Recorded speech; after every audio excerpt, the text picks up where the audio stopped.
Yeah, I caught my biggest rainbow trout ever on a cicada pattern, which is pretty awesome. I said, 25 inches. I saw that fish come up out of 6 feet of water and suck that cicada in off the top.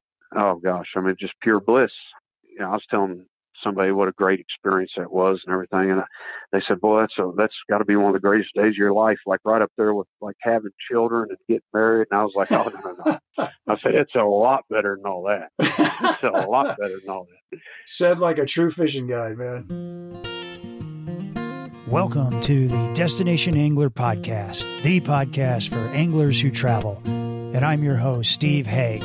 We go right to the source, the local guides and experts, to build your knowledge of top fishing locations around North America. It's a big world out there. Now go and fish it. I'm going away for a while, but I'll be back soon. Whoa, whoa. Hey, listeners, thanks for tuning in to another episode of the Destination Angler Podcast, brought to you by J.P. Ross Fly Rods, makers of happiness, one fly rod at a time. Get outside and simply fish. Before we get started, be sure to backcast to our last episode on the Smoky Mountain National Park with backcountry guide Rob Fightmaster Fly Fishing. Rob takes the mystery out of fishing the Smokies and walks us through everything you need to know to chase these gorgeous brookies in off-the-beaten-path locations. Looking ahead, we're headed to northern New Mexico and the Rio Grande River, and then the Northeast and the world-famous Beaver Kill. And later on, I'll be doing a show on my most recent 8-day fly fishing spree through central Pennsylvania. You might have seen some of my posts on Instagram. Hey, you won't want to miss these episodes. And if you head on over to my Instagram and Facebook page, you'll find some amazing photos of the destinations we cover and the fly patterns you need right from the guides and experts I interview. Today, our destination is the Cumberland River Tailwater near Jamestown, Kentucky. And our guest is expert fly fishing guide Hagan Wonn, owner of Cumberland Troutfitters. For many of us, Kentucky and trout fishing don't exactly spring to mind unless you fish the Cumberland River below Wolf Creek Dam. Here you will find a large and uncrowded tailwater system and world-class trout fishing where things can get pretty darn magical. And I mean magical because this river grows big trout and lots of them.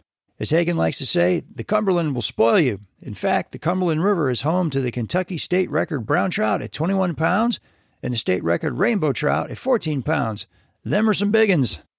A self-described fishing bum, Hagan grew up in Kentucky and started guiding at age 19.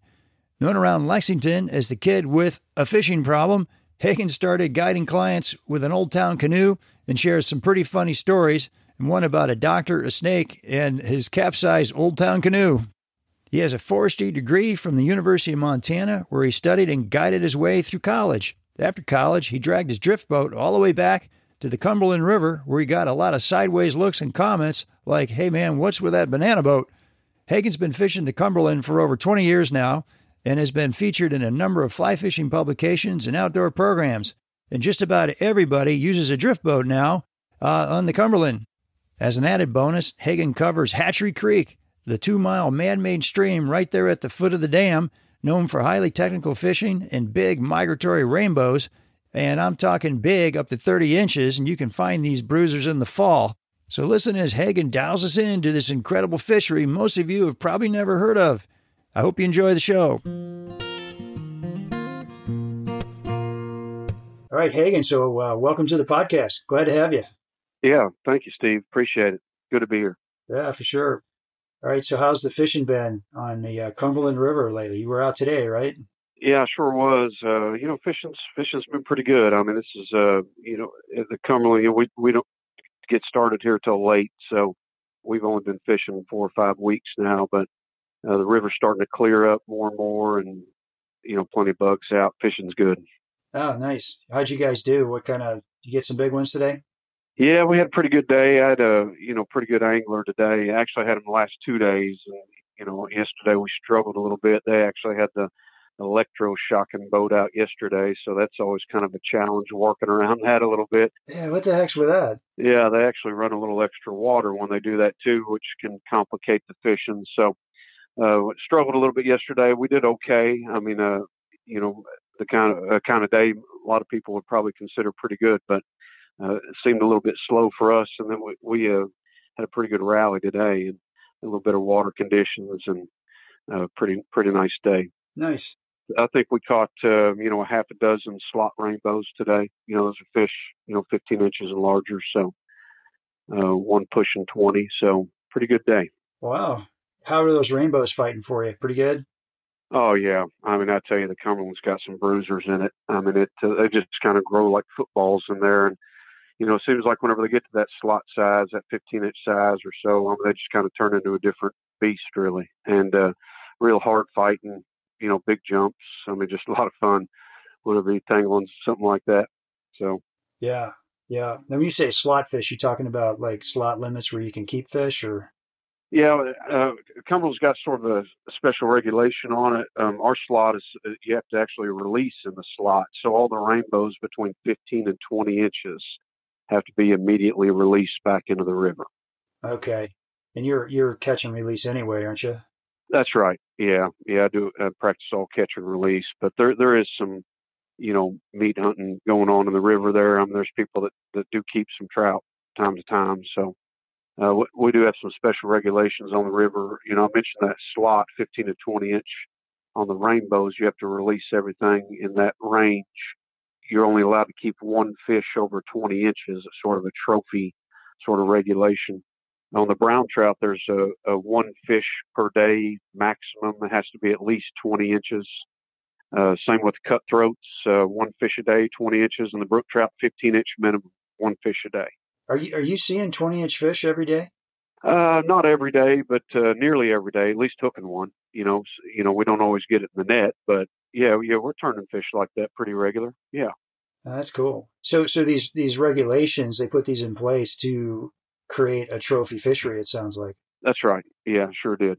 And it worked really well, seemed like. Yeah. Particularly for the rainbows. So been a real plus for the river. Of course, it had a lot of resistance, in the beginning.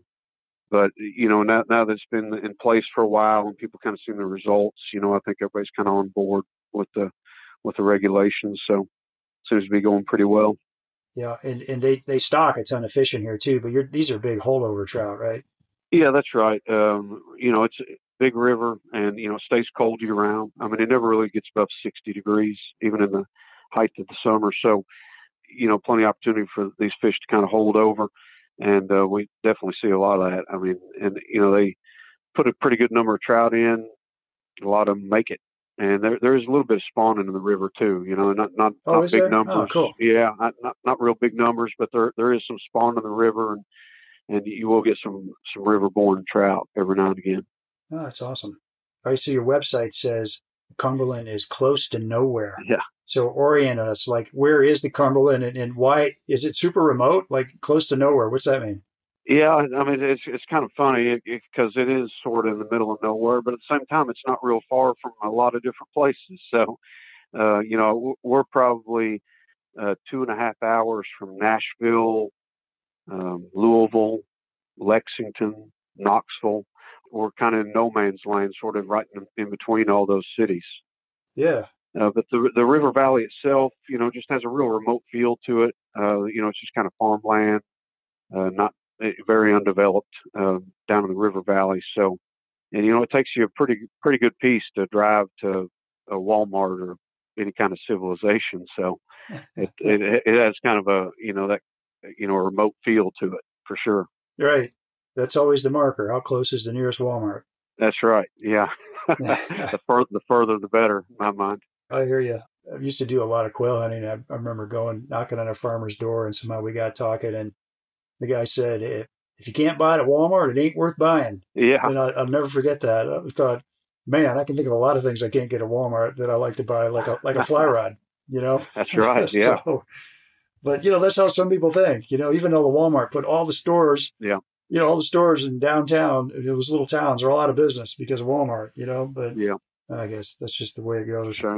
All right. So you're talking about, you're down in this kind of valley, this river valley, and it's wooded hillsides and everything, and not very developed. Like what kind of wildlife do you see down there? I imagine you see some eagles, and what else do you see? Oh yeah, eagles are about a daily sighting, daily occurrence anymore. They've kind of really flourished down in the river valley there.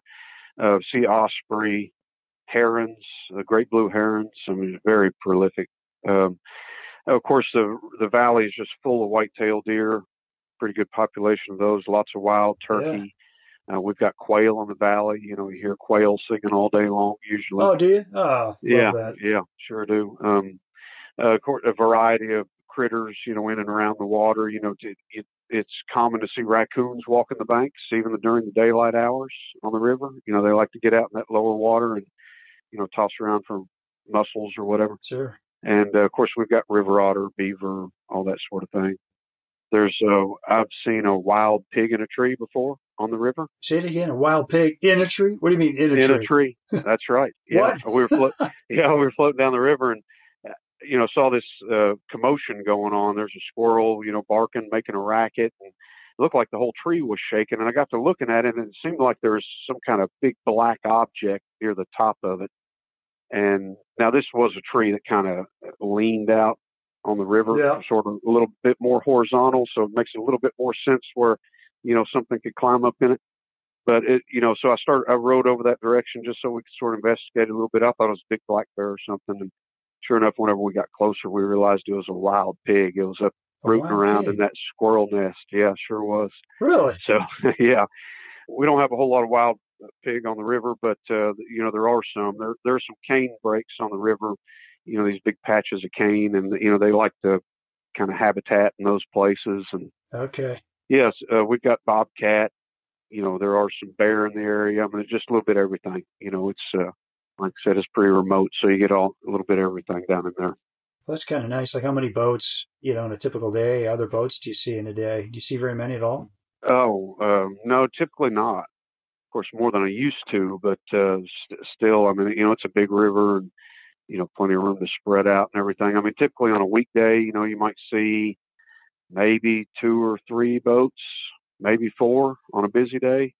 On a weekend, you might see 7 or 8. I don't know. You know, I've certainly seen it busier than that, but you know, I'm just talking in averages, you know.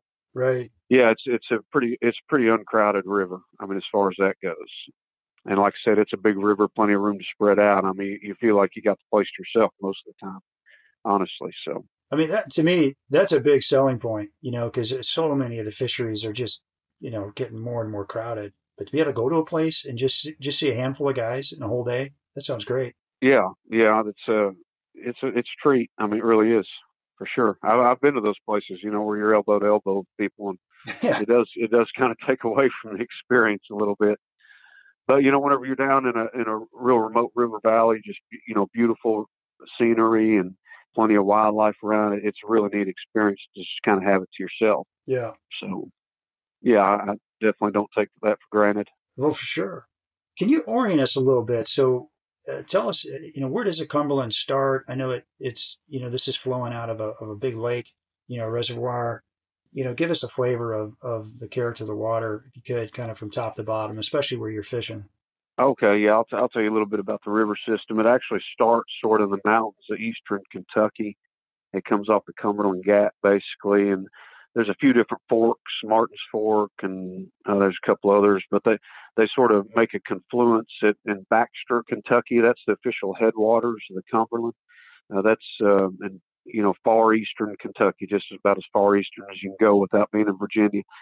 And of course, it flows west from there, comes down onto the Cumberland Plateau. And whenever it comes onto the plateau, you know, which is going to be 100 or so miles from the confluence, it is impounded by Wolf Creek Dam. It has been since 1952. Wolf Creek Dam is the 25th largest dam in the United States, so it's a pretty large structure. And it backs up Lake Cumberland. Lake Cumberland is the 9th largest reservoir in the United States. It's about 110 miles long. At full summer pool, it has 1,255 miles of shoreline. So it's a pretty large lake, and obviously a big impact to this area, you know, with the recreation and tourism. You know, it's sort of what drives the local economy here, the lake economy. So, right. A lot of water sports on the lake, a lot of houseboating, that sort of thing. You know, this is sort of the houseboat capital of the world here. This is where most of the houseboats in the world are built. So a lot of the economy is sort of driven around the lake. Right. Yeah, Lake Cumberland, it's a very deep lake. Obviously, you know, at the dam, I think it's probably about 200 feet on average. So in the river channel, so very deep lake, a lot of cold water. Of course, the Cumberland River, it's 688 miles long. It actually is from the headwaters. It goes through Lake Cumberland and then on to Nashville, Tennessee, and then actually turns north again and comes back into Kentucky and forms Lake Barkley at land between the lakes, and then empties out into Ohio around Paducah. So it's a very long course of water, but we're primarily focused on that first 50 miles or so below Wolf Creek Dam. Okay. Yeah, of course, the Cumberland River system it's a warm water fishery. You're going to find bass and that sort, smallmouth, largemouth, some walleye, but basically a warm water system. Because the Lake Cumberland is so deep and the drawdown water is so cold, they had to mitigate the loss of that habitat below the dam. So they put a federal fish hatchery. They built a federal fish hatchery below the dam, and that supplies all the trout in the river. Actually, the whole state of Kentucky, but the river as well. That's right. Okay. And so you're fishing the first 30 miles or so below that dam, 30 or 50? Yeah, they say that the trout water is it's 60 miles to Tennessee. From Wolf Creek Dam to the Tennessee line is about 60 miles. They say that you'll find trout in all that water. But what you do find is you get closer to Tennessee, the character of the river changes a little bit. Of course, it gets broader and a little bit deeper, and you get a little bit closer to Cordell Hole Lake on downstream. And Cordell Hole, has stripers in it, and those stripers will run up the Cumberland River system. So you get a lot more striper down around the Tennessee line. There's still trout down there and some fairly large ones, but there are stripers down there. So okay, that's one of the reasons why you don't find small trout down there too, because right. they're stripers. Some of those stripers down in the river system are, they'll go 50 to 60 pounds. Really? Yeah, they'll eat wow. They'll eat their body weight trout in a day. So you can imagine the kind of damage that they can do to a little pot of brook trout. But they don't like the super cold water like they're getting up near the dam. Is that right? Yeah, at times they will run all the way up to the dam. I mean, it's not. I mean, last weekend we had probably a 3-foot striper chase an 18-inch rainbow back to the net. So you will find them periodically, up higher near the dam. More so in the spring of the year when the water's real high. Okay. You'll see a lot of guys out trolling the upper stretches of the river that time of year for striper. But as the water drops down in more the summer pattern, most of those stripers are going to drop down the river too, and maybe even go back to the lake. I don't know, but okay. Yeah, we'll see them periodically, but they don't have a real big presence up where we are typically. Okay. Do you ever target stripers? I never have. It's just such a different game. I've got some friends that fish for them pretty regularly, but not with fly rods. They're typically running planing boards and that sort of thing.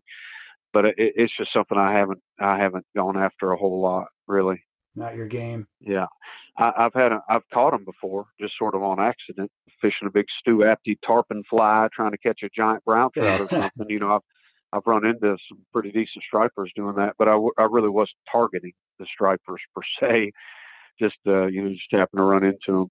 Okay. Yeah, but periodically you'll have one eat a trout. They'll grab onto a trout and carry it around for a few minutes, and so that's about as close as I get to them usually. I gotcha. Okay. Hi everybody, this is JP from JP Ross Fly Rods. We're happy to support Steve and sponsor the Destination Angler podcast. Do us a favor and check us out on our website, smallstreamflyfishing.com. JP Ross Fly Rods & Company has been around since 1997. We've made thousands of fly rods with one purpose, helping you get outside and be happy. So check out our line of small stream fly rods like our Muir 7-foot 5-piece 3-weight E-glass, our famous Beaver Meadow series of rods starting at 5-foot 2-weight, and don't forget our 6.5-foot 3-weight 4-piece, and now our new Beaver Meadow S-glass 6.5, 2-weight, 3-weight, all the way up to 8-foot 5-weight, all in 4-piece. Check us out, please, at smallstreamflyfishing.com. And thanks a lot for listening.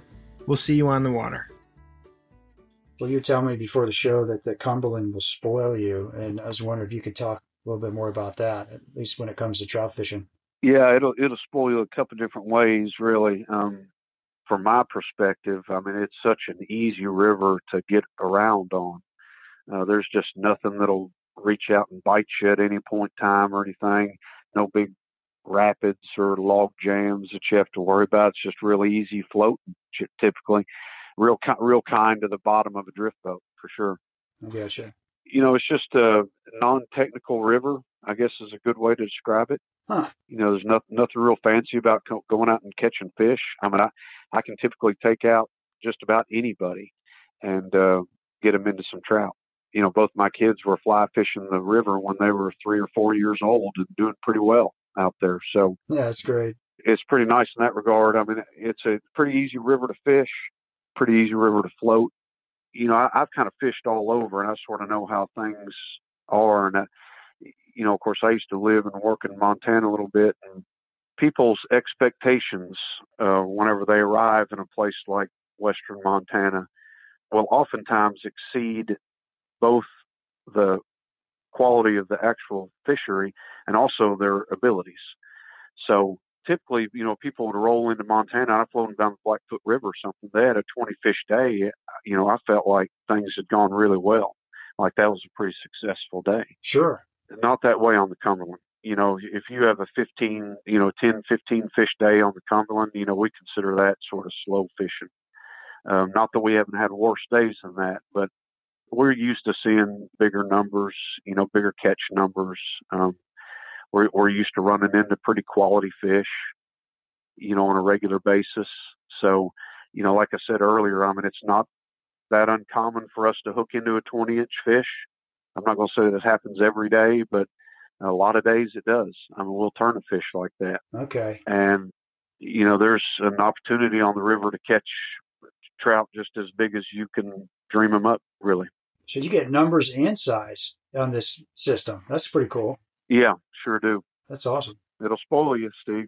Yeah, man. I got to get down there. It's only, it's only like maybe 4 hours for me down there. And yeah, honestly, it's one of these things where I've heard of it, but I haven't paid a lot of attention to it. And I'm kind of wondering, with the fishing be so good, I wonder why more people don't head down there. I guess maybe it's because it's in the middle of nowhere, like you said.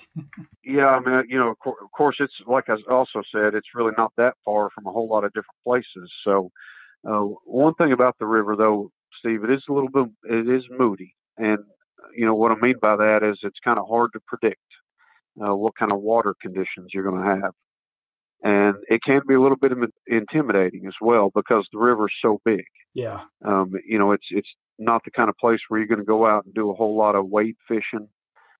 It's typically, it's best approached in a boat, so you can kind of float and cover a lot of water. And, I think that just kind of intimidates a lot of people. Okay. It can be kind of a moody river. And, the generation schedules are pretty unpredictable.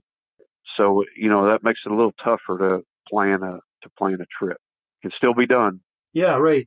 I mean, how does the water generation affect the fishing? As the water's coming up or dropping, what does that do to the fishing? Yeah, the whole generation deal on the river can be pretty complicated and confusing. And it sort of takes a long time to figure out the patterns and what they all mean and what the generation times mean and how that's going to affect you where you are on the river and that sort of thing. But we do have there at Wolf Creek Dam is a big hydroelectric dam, and it's run by the Tennessee Valley Authority, the TVA. Its primary purpose is flood control, but a close second would be power generation. And it does provide power for about, 350,000 homes or so. So it's pretty critical to the infrastructure around, particularly around the Nashville and Atlanta areas. That's where most of the power ends up being directed, I believe. But, power is king. So at times of high demand or whatever, they will increase generation. The schedule can be a little bit tricky to read, but the TVA does post it online. Unfortunately, it doesn't post until 3 o'clock the day before, so it doesn't give you a whole lot of time to, plan ahead. But there are some other resources. The Corps of Engineers does post a 5-day schedule. Now, their 5-day schedule does not tell you what time the generators will run, but after you've been doing this for long enough, you can sort of figure out by how many megawatts they're saying they're going to run. And you sort of see patterns and from day to day in the river, and you can sort of get a feel for how things are going to be 3, 4, 5 days out. What's ideal, Hagan? Like, what do you like to see on generation? What helps you fishing wise? There's a lot of different scenarios. It's funny, Steve. I tell people that I guide on 10 different rivers, but they're all named the Cumberland. And there's just so many different variables, and sometimes something that you think wouldn't be good it ends up being good. So I'm just going to speak in generalities here. Generally speaking, we like to see the water low. Typically, the lower the better for fly fishing, particularly if you're going to do much dry fly fishing. The fish really prefer the generators to be completely turned off if they're going to get up on top and do a lot of feeding. Sure. Now, there are scenarios like, one generator is fine and the river will fish good with one generator. Typically speaking, if they start running 2 or more generators, which is how they'll post the schedule, they actually have 6 generators total, but they'll just tell you that, they just list it as we're running 2 or more generators. But if you're getting that kind of water, that 2 or more generator water, it'll typically slow down or stop the fishing. Oh, wow. So you're basically fishing until the water hits. I used to tell people in Montana whenever I lived out there, they would want me to describe what fishing the Cumberland River was like. And one of the ways that I used to describe it to them, it's like we have spring runoff every day. And, it's kind of like that. 3 or 4 o'clock in the afternoon every day, here it comes. And, it's a lot bigger water. I mean, for instance, it's not uncommon for the river to come up 10 feet, which is a pretty significant volume change. Sure. And it does get cloud. I mean, it'll kick up some moss and kind of gets off color and it'll cloud up. So it will have an effect, a negative effect on the fishing whenever that happens. What's the CFS, when it's low, like the way you like it? What's the CFS on that? When they're not running any generators, it's 20 CFS, 20 cubic feet per second. 20 cubic feet per second. So there's basically no water coming out. You're essentially fishing it on the drop, until it starts coming up again. So I gotcha. Typically they'll run water until 10 or 11 o'clock at night, maybe midnight, and then they'll shut it off. And they'll run 20 CFS all morning long. And at some point in time, they're going to start turning on the generators again. Sometimes they'll turn on one and run it for a little while. A lot of days they just, start blasting. The siren goes off and here it comes. I mean, there'll be a wall of water coming at you. And it does make it tricky, if you're a wade fisherman. You don't want to be on the wrong side of the Cumberland whenever the water starts coming up. And a lot of guys, whenever they get out there and they wade fish on one of the gravel bars or whatever, they'll build like a little pile of rocks so they can sort of, helps them sort of monitor the water level. Yeah, so rocks disappear. I need to get out of here. Yeah, that's right. You know how it is. I mean, you're standing out there, you're fishing, you're changing flies, you're not really paying attention to what's going on. Right. And it can come fast. I mean, they'll run up to, a typical day, they'll run up to 26,000 CFS.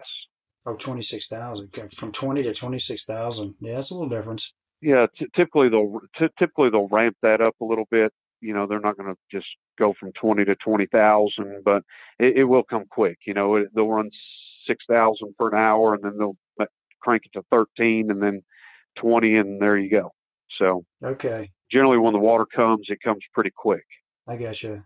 There's other tailwater fisheries where I've heard about people like sort of riding the wave. Whenever the water hits you, just kind of keep on fishing on the front edge or whatever. That doesn't happen on the Cumberland. The wave just blows right past you. Oh, did you literally see? Is there literally like a mound of water coming at you, or what do you see? Well, I have seen it that way. I'm not typically, but Okay. I have seen it that way, but that's not typically. But it does come. It just comes so fast that there's no getting ahead of it. It just blows right past you. So that's typically what we do. We do the best we can with the water that we've got. So our typical flow regime, it's all kind of driven by the spring rain. Honestly, winter and spring rain. Typically, they're not going to get it. They're not going to get Lake Cumberland to summer pool until sometime in May, if we're lucky. And so, we don't have a whole lot of spring fishing here. That's not to say that some years we don't see little windows open up here and there where you might get a week or two. And anytime you get those little windows, it's always just spectacular fishing. Oh, cool. But typically they don't last very long. And then, we're back into a runoff scenario. And it usually takes them until about Memorial Day. That's typically their target date to get Lake Cumberland at summer pool, which is 723 foot elevation. Once they get Lake Cumberland at summer pool at 723, then they enter what they call their normal drawdown period. So that is basically where they just reach out and they grab a little bit of water for electricity as demand requires. Or if there's like a big major rain event and the lake starts raising real fast, they may drain water out then. But typically once you reach that, Memorial Day period, this year was May 16th, but some years it's later than Memorial Day. Last year was June 4th. So it was the first day we could fish. So sometimes it can be later, but typically it's right around Memorial Day. And once you reach that period, then it's fairly predictable through the summertime, barring some kind of, major rain event or hurricane coming through or something. It's fairly predictable that, we're going to have pretty good fishing most days. Oh, great. From about Memorial Day until around Thanksgiving. Again, there's variability there. Last year, December 13th was the last trip that I ran. Some years it's over in October. And, they start running a lot of water and they never let up again until the following May. Okay. Well, like you said, power is king. That's right. Yeah. Power and, flood control. And, it's become more and more of a challenge. It seems like, as, we're getting into these different, some climate change and different weather patterns. And we've seen some major events here. Like in 2019, Lake Cumberland almost topped the dam, which had never happened before. It got to record elevation and they started running emergency water, which they'd never done. They basically called everybody in from the river valley and warned them, said, Sunday night, we're going to have to turn on emergency water and we're going to have to flood everybody's cabins. Oh, wow. And there wasn't anything that they could do about it. So they actually started running 60,000 CFS to get the lake down. And, we basically didn't fish until August. And that happened at the beginning of March. And that's pretty unusual. That was really unusual. It's like a record flood kind of thing. Hopefully we don't see that again for a while, but, we are susceptible to those kind of things, really. We're at the mercy of the TVA for sure. Let me ask you about, there's a bunch of state record trout that have come out of this, right? So there's a brown trout, 21 pounds, a rainbow, 14 and a half, and even a brook trout, right? Yeah, that's right. I think 3.5 pounds, maybe. It's pretty big brookie. Yeah. So there's some big ones in there, no doubt about it. Those are kind of fish that obviously you don't see very often. I think that 14 pounder was caught in 1980. That record was 40 years old. Okay. Yeah. So that was caught by a fellow who was bait fishing at the dam. I think the big brown trout was caught by a fellow that was striper fishing way downriver. But there's some giant fish in the river. There's no doubt about it.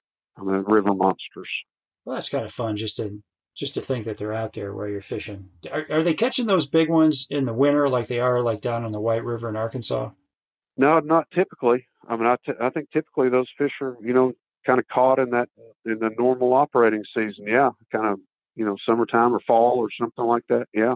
You can go after some big trout in the middle of the summer. Yeah.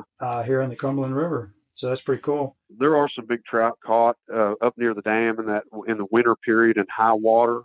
People go up there and most people who are fishing up there that time of year are trolling for walleye and stripers, Okay. but they will run into big trout on occasion. I'll see pictures of them on Facebook or whatever, where they're out trolling for walleye and, run into big, 8-pound rainbow.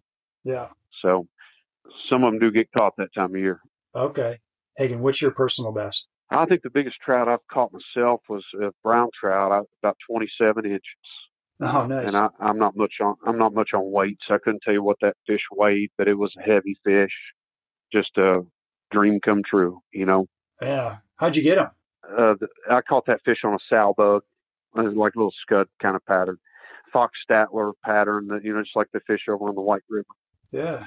Yeah, I caught my biggest rainbow trout ever on a cicada pattern, which is pretty awesome. I saw, 25 inches. I saw that fish come up out of 6 feet of water and suck that cicada in off the top. I just, really, oh gosh, just pure bliss. Man, so was this 17 years ago? Is that when you got him? No, this wasn't that long ago. It was 2016 or something like that. Oh, really? Okay. Yeah, it was like 5 years ago. So that's cool. Yeah, that big brown trout I caught a long time ago. A long time ago.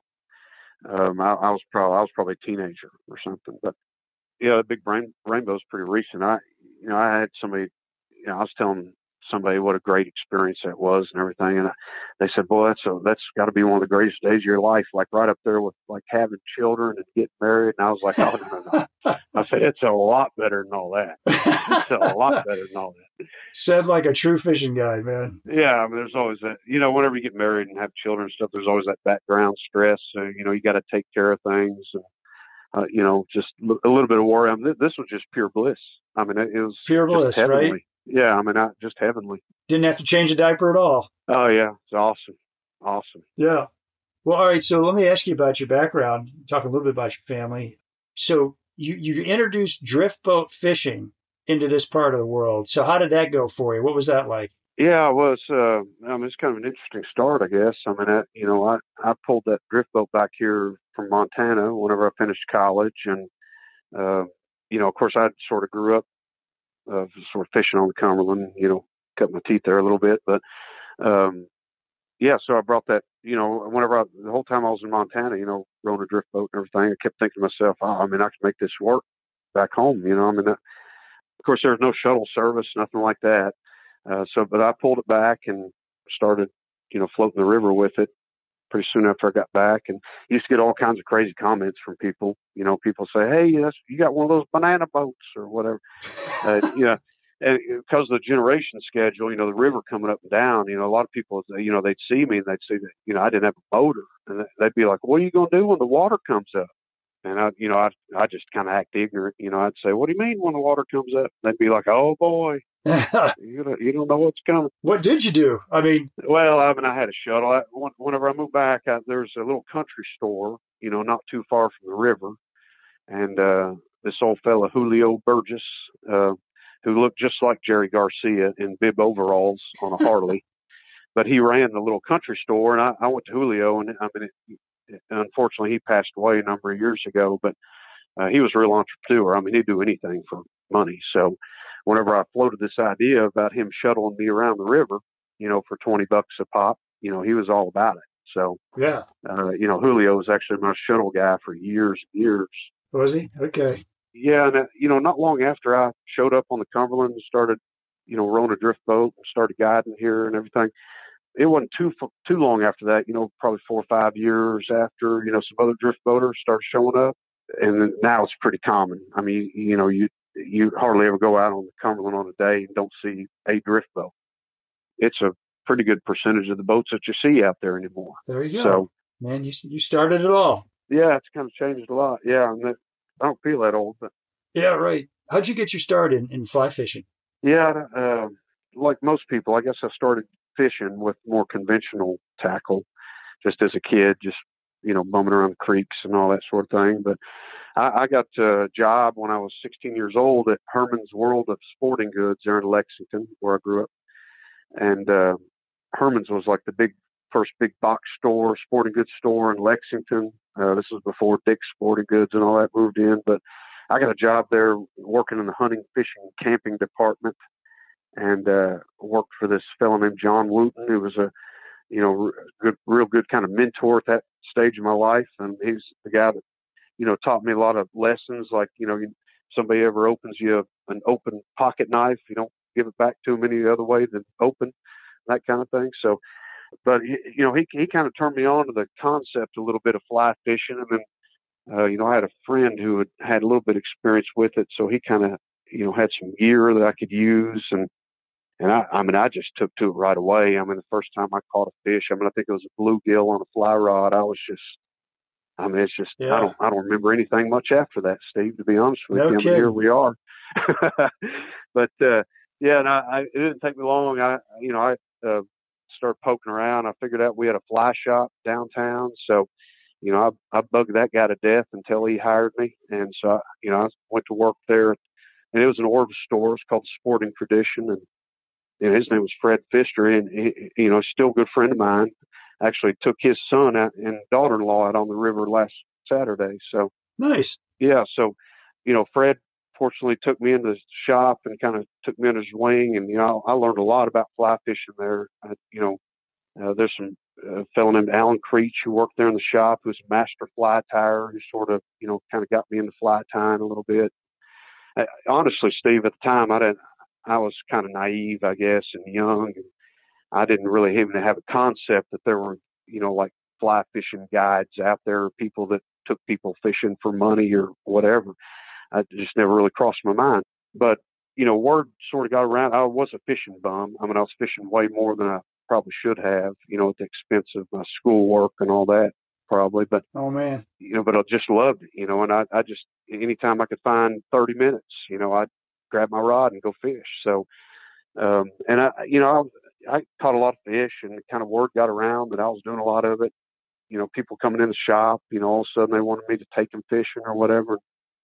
Fred was real encouraging about it. I give him some credit and some blame or whatever, because he sort of pushed me into it a little bit.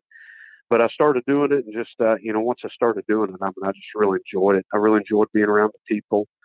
Really enjoyed, teaching people, about fly casting and right. fly fishing and all that. So, just felt real honored to be able to do it, and just honestly felt like I do now. It was like I'm cheating the system somehow. I'm actually no kidding. getting paid for this. So that's kind of how I fell into it, I guess.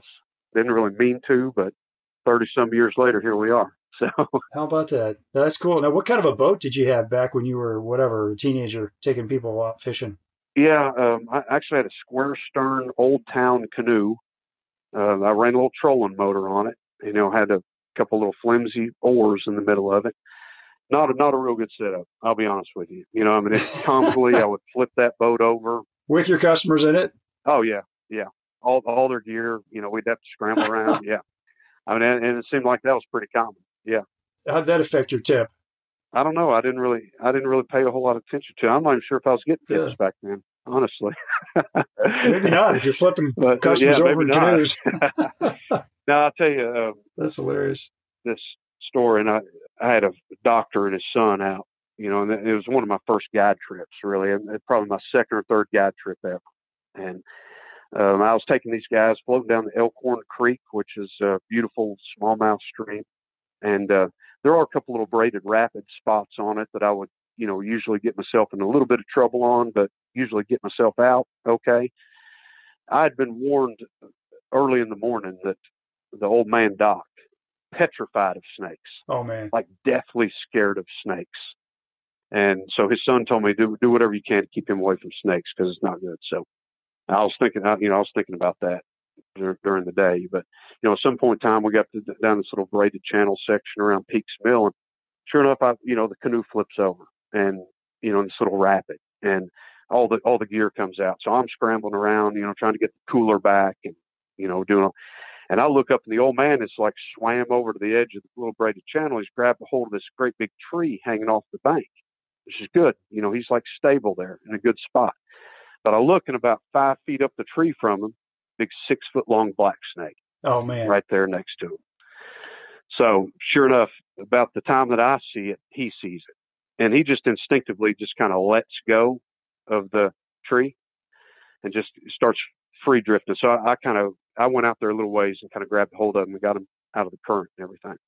But, it all worked out. I mean, it was, sometimes you got to face your fears, Steve, I guess. So, yeah. It's interesting. I actually saw the son a number of years later, 20 years later. I ran into the son at a University of Kentucky basketball game, and I almost apologized to him. I was like, looking back on that was terrible. I shouldn't have put you on that situation.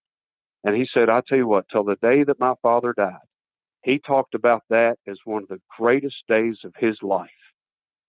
Just thought it was such an incredible adventure.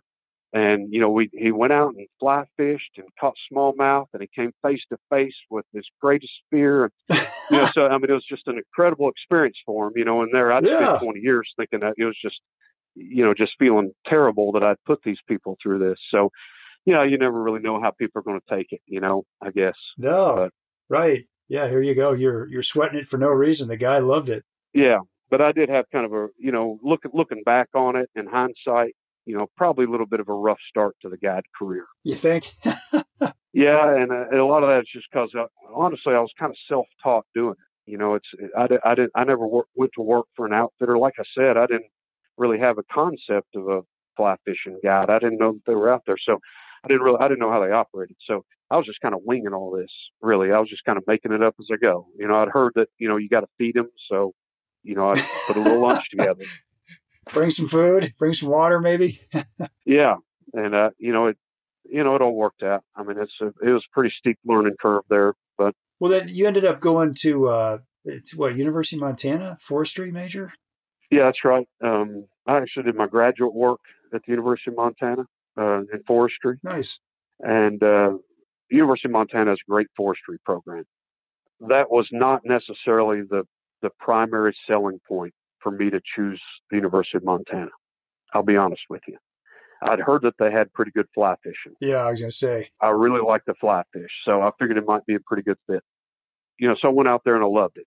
I know you've been out there. It's a postcard everywhere you look. Oh, yeah, a couple of times. It's just a beautiful place. I mean, there's a lifetime of fishy water out there. There in Missoula, we had 4, major classic trout rivers right there in town, basically. So just a great place. Bitterroot, Clark's Fork. Yeah. Blackfoot, yeah. Of course, there's a lot of fly shops out there, so whenever I rolled into town, I started knocking on the doors and, found the grizzly hackle there. And, of course, I had a little bit of fly shop and guiding experience. So, that kind of interested them a little bit. So they ended up putting me to work there in the shop at first. And I worked in the shop for about, 8 or 9 months or so. And then, summer rolled around and I started guiding for the grizzly hackle. So, yeah, I spent a couple of years, guiding out there, and that was a real kind of formative experience for me because I was around such, well-seasoned professional fly fishing guides. I mean, right. Just the cream of the crop there. I mean, guys like Jim Cox and Matt Potter, Chris Nelson. I mean, these guys have been doing it their whole lives. They're, it's just awesome. I mean, just be exposed to those guys and see how they operated, and they're top of their field. I mean, in my mind. Yeah. So you learned a lot from them. Yeah, that's when it really happened. I mean, that's whenever I started, figuring things out, really. And it was a great experience for me because whenever I came back here to Kentucky and started guiding again, I was able to run a little kind of different, a little better operation, a little bit more professional operation. So, it was great exposure for sure. Sure. Did you ever think you'd be doing this 30 years later, like looking back? No, I really don't. No, I had no concept of doing it for this long. I just can't give it up now. I mean, I'm just sort of stuck to it. I mean, I just love it so much. And like I said, I just feel like I'm cheating the system every day. So I just, no reason to quit now. Not many guys can say that, that they love their job as much as you do. That's awesome. Yeah, I'm pretty fortunate in that regard. I know I'm pretty fortunate. Yeah. I always like to ask people, does it feel like a job to you? And it sounds like it doesn't feel like a job. It just feels like a whole lot of fun. Yeah, well, Steve, some days it feels like a job. I'll tell you. Okay. you know, I mean, just generally speaking, you know, I mean, it's great. I mean, it really is. That's great. Honestly, I mean, I've thought this for a long time, and you know, I you know, turned 50 not long ago, so I'm starting to realize this for sure now. I'm kind of confirming my suspicions. Guiding's a young man's game, really. It's tough work. It's a lot of sleepless nights, tying flies all winter long. Whenever all your buddies are out doing other stuff, you know, it's a commitment, and it's tougher and tougher as you get older, you know, to handle all that. What's with the sleepless nights, though? What causes that? Weather? Worrying about weather? Clients showing up, or what? Yeah, you know, a lot of times you don't get home till late. I mean, you know, you're out fishing and, you know, fishing hard and trying to give people as good an experience as you can. And by the time, you know, you get the boat all undone and, you know, get it cleaned up for the next day, and you get your cooler unpacked and you get your lunches ready for the next day. And, oh man, now, you know, maybe you're short on flies. Maybe you got to sit down and tie for an hour or two. You know, all of a sudden it's midnight. You got to get up at 5 o'clock in the morning. You know what I mean? Yeah. No, you guys work hard. You know, if you're doing it for, I don't know, 12, 15 days in a row or whatever it can be sometimes, I mean, you know, it's tough. And there's, you know, a lot of stretches where you just you don't have the opportunity to get kind of sleep you'd like to get. When you're in that mode, is it hard to be that positive, upbeat, you know, guide in the middle of the boat, rowing away for your clients? Yeah, I mean, no, not really. I mean, I don't have any trouble with it. I mean, like I said, you know, you always just got to tell yourself, I mean, how lucky you are to be there. You know, I mean, right. You know, it's an opportunity not everybody gets. And sure, I mean, it's poverty with a view. Sure, I mean, but okay, it's still, you know, it's what I love to do. So yeah, I just feel fortunate that I'm able to do it. So you know, you can kind of fight through that. I mean, I'm not the kind of guy that's going to sleep a whole lot anyway. Typically, you know, I'll sleep when I'm dead. It's kind of been my motto. Maybe a little bit before that. Yeah. All right. So tell me, what are you doing to catch fish on the river? Like, what's your setup?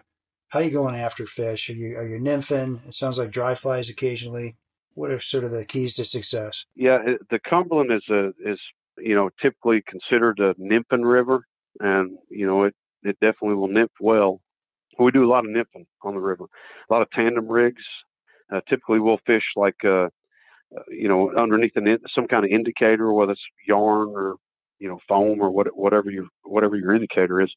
I mean, you typically fish, you know, underneath that. You know, you'll fish some kind of, we call it an anchor fly, but it's typically like a bigger fly, just an attractor. You know, think like Copper John or Prince Nymph or something like that.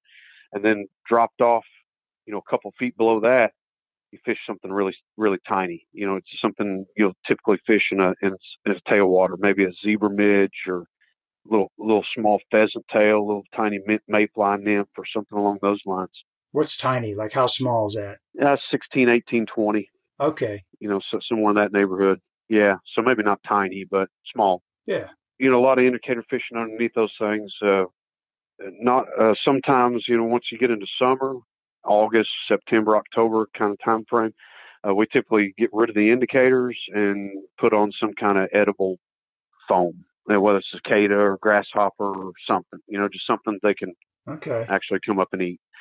Usually you'll know because you'll be out there fishing your, you know, indicator rig, and you'll have fish come up and trying to eat your indicator. Well, it's time to get rid of it and get a hopper on it. Yeah, right. Put something on there they can bite. Yeah. Okay. So we do a lot of that. I mean, we do have pretty good bug populations on the river. Maybe not as good as we used to have, but there are still, you know, we've got caddis flies. We've got all kinds of mayflies. We'll see betas. We even have hex. We have hex mayflies in the summertime. Oh, cool. When's that? About this time of year, usually, you know, June, July. We don't have like great big hatches, you know, like you'll see on the Au Sable or anything like that. But you will, you know, some mornings go out on the river and you'll see them float down the river. So they're there. Okay. Yeah. So we, you know, real good caddis fly hatch, then, you know, right around Memorial Day, right whenever the fishing usually gets going. We have really good caddis hatch. We have periodic terrestrial hatches, usually flying ants, usually flying cinnamon ants, and they're usually really small, 16 or 18. And you don't want to be on the river without cinnamon flying ants. Just on the off chance that you're there the day that the ants hatch, and you'll know when you see it. I mean, the river will just literally light up with rises. I mean, they'll be everywhere. Yeah. And those cinnamon ants. We usually see them a half dozen times a year, and they're pretty sporadic when they come. It's usually sometime between summer and fall. But as far as there'll be a million one day, and then you won't see them again for a week, or a month. So, it's kind of a funny hatch, but it's definitely something you ought to have in your box, some flying ants. Okay. A lot of terrestrial action on top, and, occasional hatches. Typically our bugs hatch here in the afternoons, and that's the same time when you get high water. So, like I said earlier, the fish, they prefer to eat consistently on top when low water. And so, we don't see those two overlap a whole lot. Sometimes on weekends you get a little bit more favorable water schedule, probably have a little better opportunity to do some afternoon dry fly fishing. But typically it's going to be a nymph and river. People fish streamers too. I mean, people go out there and catch fish on buggers and crawdads and all that kind of thing. I don't do a whole lot of streamer fishing myself anymore. I used to when I was younger.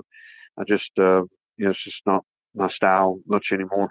Okay. And, the Cumberland is such a good nymph and river. We got really good populations of subsurface bugs. And that's where the big fish spend most of their time eating, is down there. Okay. Yeah. What are your top patterns, Hagan? What are you doing there? Yeah, Steve, like I heard on your podcast one time, a guy'd say, that, whenever people ask him what he's catching fish on, he usually responds a good drift. And it's the same on the Cumberland. So that's the most important thing. Just you're getting a good drift. But outside of that, your fly pattern, we fish a lot of attractor kind of stuff here. So, you can think, Copper John, Prince nymphs, some bigger is your anchor fly. We talked about that tandem setup. And then coming off the bottom of that, just something small like a zebra midge. Pheasant tails are just a killer here. Sort of like your Tennessee tailwaters. If you're in a one fly contest and you don't have a pheasant tail, you lose. So you got to have it here on the Cumberland. I mean, it's a great imitator for just about all of our bugs. So, what I would do is I'd have pheasant tails in a lot of different flavors, just a lot of different colors. And just, if one's not working, try another one. Olive works good early in the season. Your more regular, just standard pheasant tail stuff's going to work deeper into the summer as your dropper. Sometimes I'll put like a little fluorescent bead on them or something, if it's stained water or, just for something different, just a variety of pheasant tails, it's good to have. Yeah. Same with the zebra midges. You want different colors of zebra midge. You probably want black. You probably want olive. You probably want root beer, which is like a brown color. Root beer. Yeah. It's just brown thread, zebra midge. Okay. But, nothing real fancy, on the Cumberland. You don't bother with all your buyout legs and your wing cases and your epoxy backs and all that. You don't need all that here. You want something simple and just a general attractor that's simple is what you're looking for. No kidding. Yeah. Keeps it simple, though. That's right. That's good. Can I ask you about your indicator setup? What kind of are you having to move your indicators around quite a bit based on the depth of the water? Yeah, the Cumberland. This is go back to another thing about the Cumberland River spoiling you. On the Cumberland, particularly when the generators are off and you're probably out there fishing, or they're not running a whole lot of water, depth is not that important on the Cumberland. The fish will, because the flow is at such a rate and everything. The fish don't have any problem at all. They'll come up 5 feet in the water column to eat a nymph. Oh, no kidding. Yeah, I've seen people's indicators slide on them, and so they were fishing 2 inches below their indicator, and fish will come up and eat their nymph 2 inches below an indicator. So, depth isn't that important. I usually give myself a few feet, a couple of 3 feet to the top fly is my typical setup, and then I'll go 18 inches off that on the dropper. So, I'm usually fishing 3 to 4 feet deep, sometimes shallower than that. But okay, depth not that important unless the water's up real big, and then maybe you're better off not being out there anyway.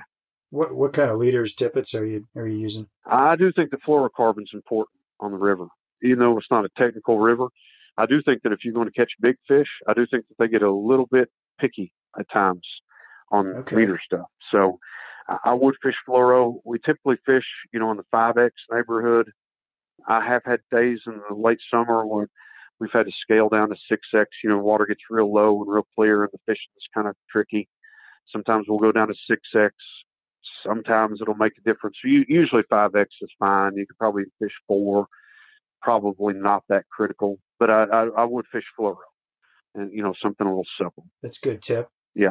And in a big river like this, Hagan, what are you looking for, structure wise? Where do the fish like to hang out? Is it seams and foam, log jams? What are you looking for? Yeah, for sure. I mean, they'll hang out in all those kind of places, where you're typically going to find trout, but depth change is huge on this river. I mean, they love depth change. If you can find those spots where it goes from 2 feet to 4 feet, that kind of little shelf. Like a big bucket, just boom. Yeah, and if you drift those little depth change shelves, I mean, that's where the fish are at. And, big fish, typically, they really like structure with flow on them. So if you can find like underwater rock or underwater log that has some current going next to it, that kind of stuff, especially once, we get in summertime, the water clears and everything, all that kind of stuff's pretty easy to read. I mean, you're going to see it and you're going to think to yourself, oh, that's fishing. I need to fish that. Right. What about weeds? Aren't there big weed beds in this river? Yeah, not a whole lot, honestly. We do have some weed beds in places in some of the runs. A lot of our big weed beds have been scoured out over the years, like in some of the famous runs like Rainbow Run. I mean, it used to be covered in moss beds, and a lot of those things have been sort of scoured out over the years, and just not a whole lot of them anymore. Yeah, we don't see a whole lot of that. We don't see a whole lot of grass and stuff, really. Okay. A lot of rock bottom. Interesting. Are you doing anything different to target bigger fish? I've got secrets, Steve. Yeah. Okay. Where's your chance? Come on, man. Yeah, you just got to sort of be able to read the water a little bit. You got to think about where a big fish is going to be hanging, and you got to have confidence that they're going to be there. They're probably there. They're probably there. So, if you see that kind of spot where you're thinking to yourself, well, there's got to be something big living in there, I sit there and fish it. I mean, it's probably in there. Yeah. So just figure it out. Right. Find a trout hotel. That's cool. Yeah. Isn't there a great little stream like a wadable stream called Hatchery Creek down there that you can get in there? And that's right. Yeah. As part of that project, they had a little money left over, and the old creek that came out of the hatchery and dumped into the river was basically just kind of washed out and eroded and just useless. So they decided they would take this money and they would build a man-made 2-mile-long trout stream, sort of modeled after something you might see in the Smoky Mountains or something. They built in all the structure, all the undercut banks, all the log jams, shelves. They even built a fish ladder, which is basically just a series of waterfalls that go out to the river to encourage spawning trout to run up Hatchery Creek in the fall. And they do. And you get giant trout in there. You'll see 30-inch trout run up Hatchery Creek in the fall. No kidding. Yeah, it's a really neat place. It really is. It runs right through the campground. You can fish that. Yeah, you can fish it. It's catch and release only, artificial only. Okay. And they do stock it, and you do get river fish in it too. And like I said, some big ones. Now, it is more technical fishing. I'm not going to lie to you, because it runs through the campground, and in the summertime, people fish it. So, these fish are getting some pressure. But particularly in the off season, in the winter, like when it's cold out, nobody's around. That's a great time to explore Hatchery Creek. Neat opportunity to catch big fish there. Yeah. Does it get super crowded? In the summertime on a weekend, I mean, if you're close to that campground, it's going to be crowded. Okay. If you're willing to walk a mile, you'll probably be able to find a little bit of water to yourself. But nice. You got to be able to get away from that campground a little bit. It is a good option though. If somebody were to come in and something happens and the river blows out, because we don't have a whole lot of other rivers around here in the valley, Hatchery Creek is a good option. At least you can go fish somewhere. Yeah. Maybe they fish with you a day or two, and then they, if they got an extra morning, they head over to Hatchery Creek and give it a shot, see what they can do. A lot of guys do that. Yeah, they'll fish one day at Hatchery Creek themselves, and they'll float the river with me a day. So makes for a pretty good little trip. Yeah. There's some guys from my local fly fishing club here, Indianapolis Flycasters, and they head down there every year and check out Hatchery Creek. So they're pretty excited about it. A small stream, pretty fun for sure. Well, this has been really great. Before we go, I wanted to ask you about, is there a great watering hole, place to get a So, something to eat at the end of a long day fishing that you could recommend to folks? Maybe something a little off the beaten path? Like I said, the Cumberland's a pretty remote place, so there's not a whole lot down in here. But there is a place that is open on Friday and Saturday nights and Sunday afternoons called the Creelsboro Country Store, and pretty good eating there. That's about the only place you're going to find, even where, in proximity of the river. I mean, you basically have to drive to town to get much else. So we typically tell people we have really good accommodations. A little place called the Trout House down on the river, really good accommodations. Oh, good. A little cabin, good river. We typically tell people to bring food with them. Plan on throwing something on the grill and just kind of relaxing by the fire pit, looking out over the river. Beautiful. Sounds nice. Yeah, that's it's kind of you got to think more like you're camping when you come to the Cumberland. Okay. Camping in style. Yeah, that would appeal to a lot of folks. This remote setting. Yeah. Big fish, lots of numbers. It sounds like, I imagine your customers, you just keep it in close contact if there's some rain events in case it's just not going to work out. But it sounds like if you book a trip in the summertime, chances are you're going to be pretty good to go. It's usually pretty good to go. I mean, typically between, Memorial Day and Thanksgiving, we might have to cancel maybe a handful of trips, 3 or 4 trips in the course of that. Okay. That's not too bad. I mean, I don't care where you go in the country. I mean, you're going to be in places, you're just going to get blown out at times. I mean, that's just, what the weather works and fishing works. So, not too bad. Well, hey, the world is a better place because Hagan Wonn is out on the Cumberland River. I'll tell you guys. So go down there and check it out. Hagan, how can people get in touch with you? All my contact stuff's on the website, CumberlandTroutfitters.net, like a fishing net, CumberlandTroutfitters.net. That's, it's got my phone number, my Gmail on there, plenty of ways to get a hold of me. Yeah. Okay. You got some information on lodging and some more information on the river. Okay. Are you on Facebook and Instagram and all those places? Yeah, I've got a Facebook page, Cumberland Troutfitters has a Facebook page. Good. I try to, get pretty regular updates on there and some good fishing pics and kind of let everybody know how things are going on the river. All right. Well, hey, I wish you extraordinary success in all your fishing adventures to follow, Hagan. And thank you, folks, for listening. Hey, thanks, Steve. Yeah, man.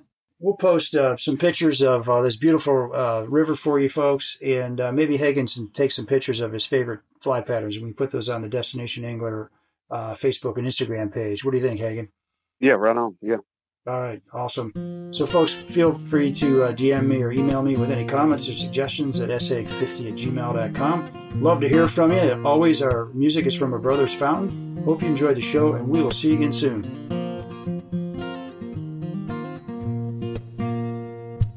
Well, I'll go from the land to the shining sea. But I know there's more to life than what the eye can see.